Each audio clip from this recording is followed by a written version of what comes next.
Welcome back to the Division 2. In this video I do not have a specific build for you to do for PvP that's going to make you an absolute god.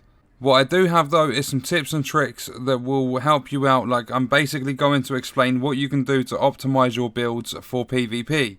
I'm going to be using my AR as an example for this. I know a lot of builds are based around, I've seen one for the Model 700 sniper because you can one shot with it, but majority of them are for SMGs.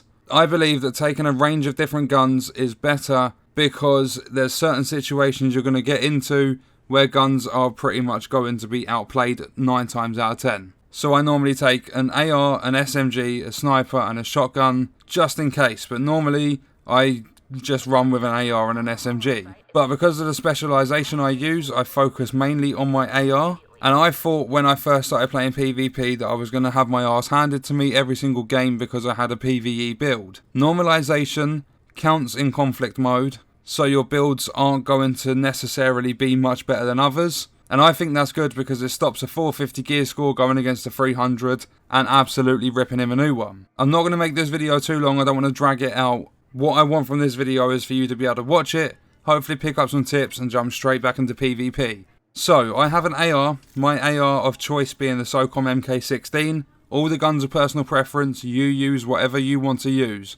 But my gun is the MK16. Talents, attributes, mods, all of them come into it because they're going to help with different things. I have bonus weapon handling on this. Enemy kills have a 5% chance to refresh my active skill cooldowns.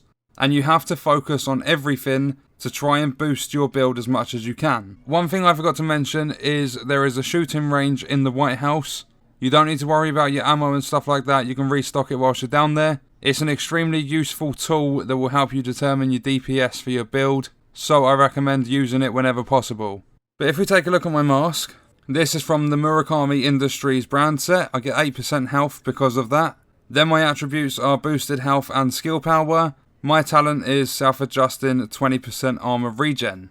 Then you take a look at the backpack. It's a 5.11 tactical. It doesn't help me at all in PvP, so I could possibly switch it out. But what it does help with is it gives me 3% weapon damage, bonus armor, and health. Then probably one of the best things for a PvP build is going to be my chest. Just because it's from the Fenris Group AB brand set, giving me 10% assault rifle damage bonus.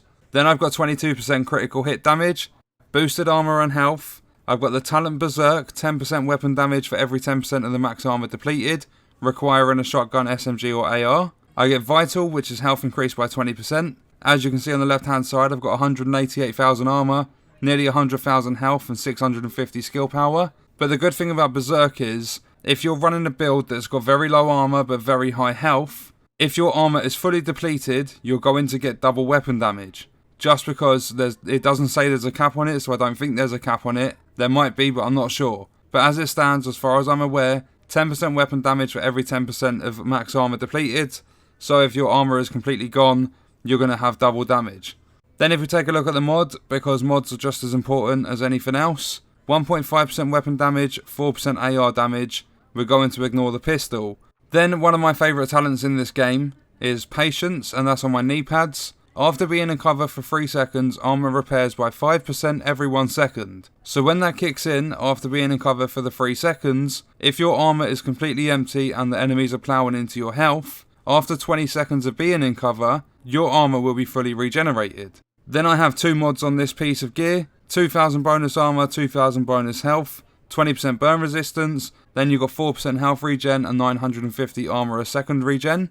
And that's pretty much it. So I've picked an AR. I've used every talent, attribute, mods that I can and brand set just to try and increase the damage, improve the critical hit chance and damage and things like that. And I've also used the recalibration station.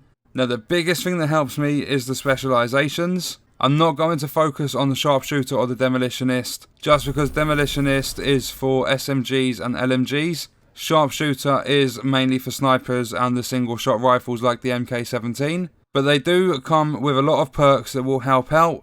All 3 of the specializations come with an upgrade called Vital Protection, which reduces the chance you are critically hit in conflict by 20%. It costs 5 points to upgrade it, and if you're not sure how to earn points for these, you can do missions on more challenging difficulties like hard and challenging You can do the daily projects, earning field proficiency caches, so leveling up again after you've hit level 30 and you've got a gear score. I think that gives you 3 points for your specialization.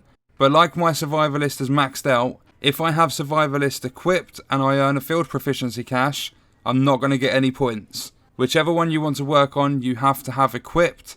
So if I want to work on my sniper, I equip the sniper, level up and get my field proficiency, I'm going to get 3 sharpshooter points.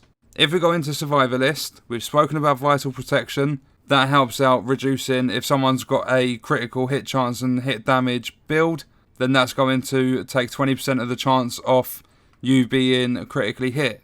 All 3 of the specializations also come with something like this. They're all different, but group members get 10% bonus damage to targets with status effects. If we quickly go back into sharpshooter, the one for this is all group members that are closer to enemies than you get 10% headshot damage. And then demolitionist is group members gain 5% damage to targets out of cover. But in the survivalist, I have it completely maxed. I really enjoy using the Mender Seeker mine, just because it's a little ball that follows you around, it heals you up, you can set it to your teammates. It's just something fun for me to use. EMI Tier 3 increases your AR damage by 15%. Running the gun Tier 3 increases my shotgun damage by 15%. Not only that, but the armor kits now repair over 5 seconds instead of instantly, but also apply to group members within 10 meters.